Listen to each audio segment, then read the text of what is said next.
I don't blame women for wanting guys that have it all together. Like if you're a girl and you want to date a guy, you would obviously want him to be a winner. Why would you not be attracted to the winners? The winners are the guys that are doing the things that you need to be, aware of. But I want to just explain something to you. I want to kind of present something to you, and I want you to really think about this. I'm not here to encourage you to build a guy up, but the best guy to get is the one that is focused and that has a plan, but he's not 100% there yet. That is the best investment I can tell you.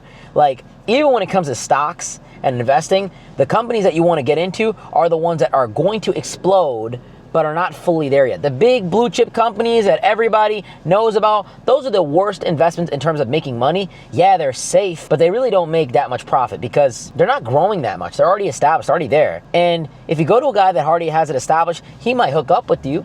He might be there to physically interact with you in some sense, but he ain't probably gonna date you. Those guys actually are the hardest to get to date.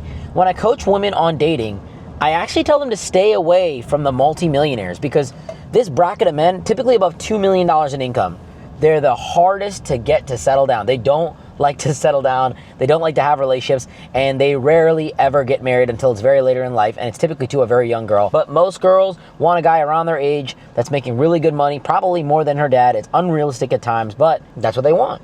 And I'm telling you, it's better to go for a guy that's in the process. It's better to go for a guy that's building to that goal and investing into him and, securing your hooks in him, if you will. Let's be a little dicey with it. Like, you got to jump in, invest into that guy, make him feel good, make him feel like he needs you, and then you're good. You're set, because once he makes it, you're in the bueno zone. You're in the good zone. You're in the, hey, I was here since, quote unquote, day one. One of the reasons that it was so hard to leave my toxic ex was that she actually loved me. She was an alcoholic. She was very, violent, and she was very crazy. She loved me before I really even started my company. She dated me before I had my business, and she knew that I would be successful. She always said it. I didn't know it, and she would always say, hey, look, I know one day you're going to be very successful, and I know you're going to pay me back for everything, and she would do all this kind of stuff for me, and you guys would be like, I would never for a man. Well, let me tell you something. When I made the money, I paid her back 20 to 30 times more, I gave her a lot of money. I'm not going to say the dollar amount, but I did a lot more for her than she financially did for me. But at the same time, I wouldn't have had that money if it wasn't for her. And it was so hard for me to let go of that relationship because you know what? She helped me become who I am.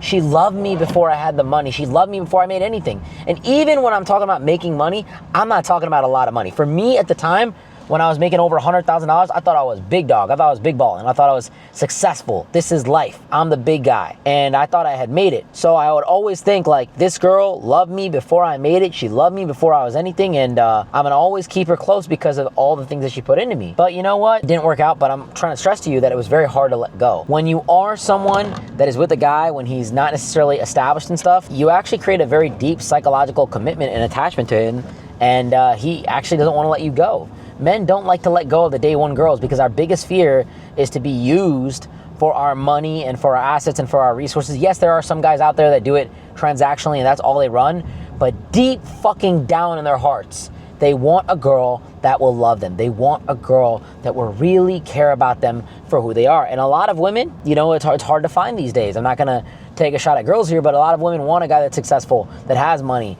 and that's a big prerequisite. And it's unfortunate for men because they feel like they should be loved for who they are, but I also don't agree because it's like men want beautiful, attractive women. It's like men are not gonna love you for your personality a lot of times unless they check off on your looks. So my whole point of this is to encourage you, go for the guy that's in the process. Go for the guy that's just starting his new company and just needs a little bit of help. And I'm not telling you to take money out of your pockets. You can tell him you have nothing, but invest with that guy because the long-term results could be very, very promising for you.